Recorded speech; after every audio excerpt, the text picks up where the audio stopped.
황석영 작가의 철도원 3대 어떤 작품일까? 황석영 작가의 철도원 3대가 올해 북커상 인터내셔널 부문 최종 후보에 올랐으나 수상에 실패했다. 해질 무렵이 지난 2019년 1차 후보에 오른 이래 그의 작품으로는 두 번째 오른 작품이었다. 2022년 정보라의 저주토끼와 2023년 천명관의 고래에 이어 3년 연속 한국의 작가들이 북커상 후보에 이름을 올렸다. 앞서 2016년에는 작가 한강이 채식주의자로 이 상을 받기도 했다. 1943년 태어난 황석영 작가는 한국 3대 구라쟁이로 꼽힌다. 1962년 단편소설 입석부군으로 사상계 신인문학상을 받았고 1970년 답으로 조선일보 신춘문예에 당선되면서 작품 활동을 본격 시작한다. 이후 객지, 가객, 삼포 가는 길, 무기의 그늘, 장길산, 오래된 정원, 손님, 모랫말 아이들, 심청, 연꽃의 길, 바리대기, 개밥바라기별, 강남몽, 낯익은 세상, 여울물 소리, 해질 무렵 등을 세상에 내놨다. 그의 작품 몇면을 보면 조선 후기에서 식민지 시기와 근현대까지 광범위하게 걸쳐 있다. 봉건 사회의 모순은 물론 우리 현대사의 비극인 전쟁과 분단, 냉전 시대를 넘어 통일을 열망하던 시기와 인간의 소비 욕망이 극대화하는 신자유주의에 이르기까지 주요 국면마다 작가는 사회의 모순의 한가운데로 들어가 시대 이슈를 다뤄왔다. 베트남 파병부대의 지원에 이때의 경험을 소설로 옮겼고 신변의 위협을 무릅쓰면서까지 방북을 단행해 작가로서 화두를 던지고 사회 변화를 이끈 역할이 그이다. 예술작품은 그 자체로 형식과 내용 가운데 하나 이상을 충족하는 완결구조이지만 한 작가의 생애로 보면 모든 작품은 연속성을 띈다. 그의 작품은 노동, 민중, 분단, 혁명, 샤머니즘 등에 걸쳐 있으며 그동안의 작품이 이들 두 가지 이상의 이슈를 포함했다면 2020년 출간한 철도원 3대는 작품 안에 모두 아우르고 있다. 그런 의미에서 북커상이 황석영 작가의 작품을 주목한 것은 작가의 평생 연대기를 평가한 것이라 할 수 있다. 소설 철도원 3대는 3대가 철도원인 집안의 가족사를 기둥으로 한국 근현대 노동운동사를 관통한다. 이는 한국 문학의 빈 부분에 채워넣으면서 한국 노동자들에게 헌정한다는 작가의 말에서도 드러난다. 한국 노동운동 서사에서 영등포와 인천이라는 장소는 중요한 역할을 담당하는데 두 곳을 잇는 것은 우리나라 최초의 철도인 경인선이었다. 철도는 근대의 표상으로 서구 자본주의는 근대 과학기술이 집약된 철도 건설로 식민지배의 발판을 놓았으며 황석영의 소설은 이 지점을 포착했다. 소설 속 이진호는 홀로 고립된 굴뚝 위에서 그의 선대를 불러낸다.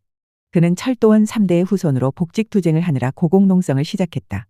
굴뚝 꼭대기는 이곳과 저곳, 다시 말해 선대와 후대를 연결하는 경계로 100여 년의 노동운동사가 펼쳐지는 마술적 공간이다. 철도원 가족의 시조로부터 3대로 이어지고 이진호에 이르기까지 그들은 어디서 왔으며 어떻게 철도원이 되었고 철도원에서 뻗어나가 관계를 맺으며 노동운동 활동가로 제국주의에 맞선 독립운동을 하였는지 이야기한다. 이 소설에는 1930년대 초중반 국내 노동운동을 담당한 경성 트로이카의 수장 이재유와 주요 활동가였던 이관술, 김삼용, 이순금, 안병춘 등의 역사적 인물이 등장한다.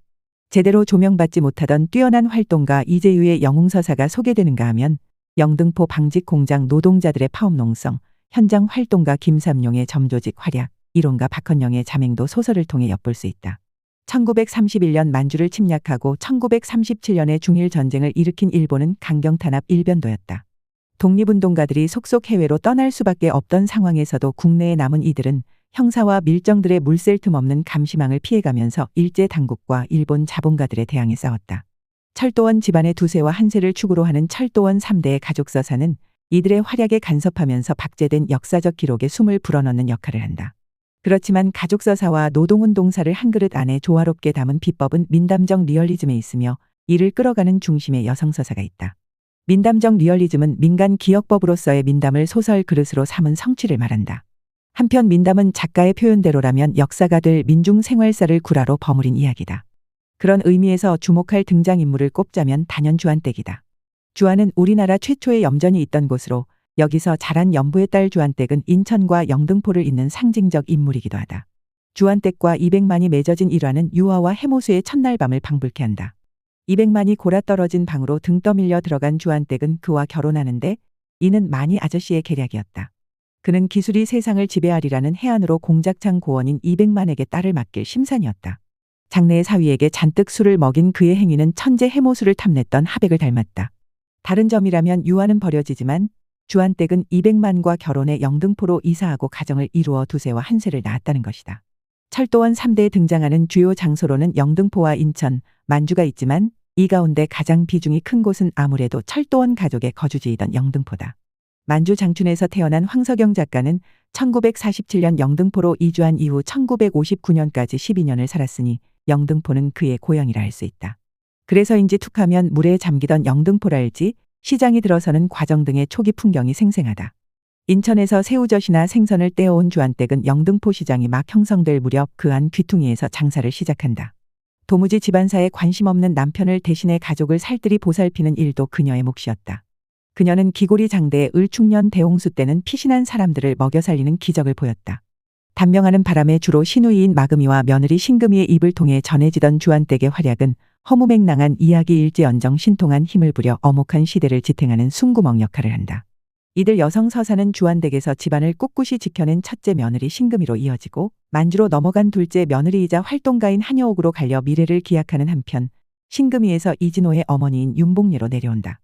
식민지 시기에도 일상은 있었고 사람들은 희로애락을 겪으며 살아갔다는 점에서 민중들이 어떻게 고난을 넘기고 어떤 식으로 삶의 가치를 부여하며 해악을 입히는지 소설은 그 단면을 보여준다.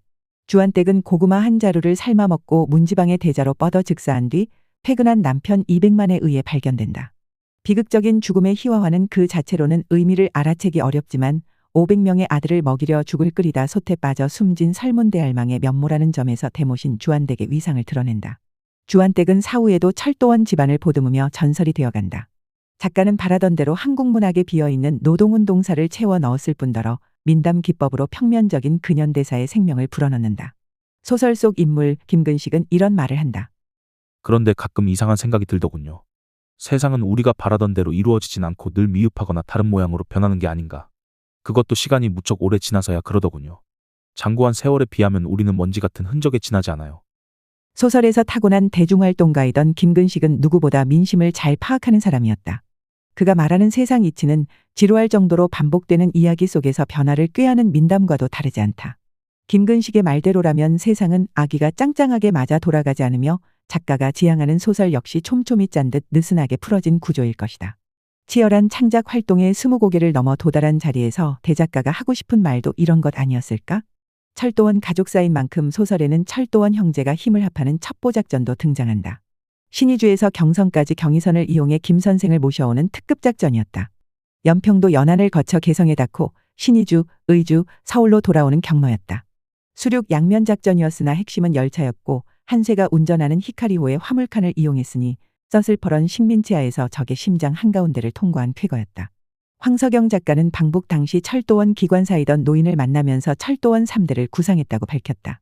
한세로 구현된 노인의 삶이 상당 부분 소설에 들어왔을 테지만 어디까지가 픽션이고 어디까지가 논픽션인지 딱 떨어지게 가릴 수는 없다. 다만 부두노조와 특급열차 기관사가 동원되는 스케일 큰 작전을 igno라면 이런 게 구라의 맛이지 싶게 저절로 가슴이 웅장해진다. 세상의 둘째가라면 서러운 자칭 타칭 구라쟁이 작가도 민담적 리얼리즘을 이만큼 성취하는데 오랜 시간이 걸렸다. 평생의 이슈들을 철도원 3대에 조화롭게 담아낸 대작가는 다음 작품에서 이를 또 어디까지 끌어올릴지 기대가 크다. 더 칼럼니스트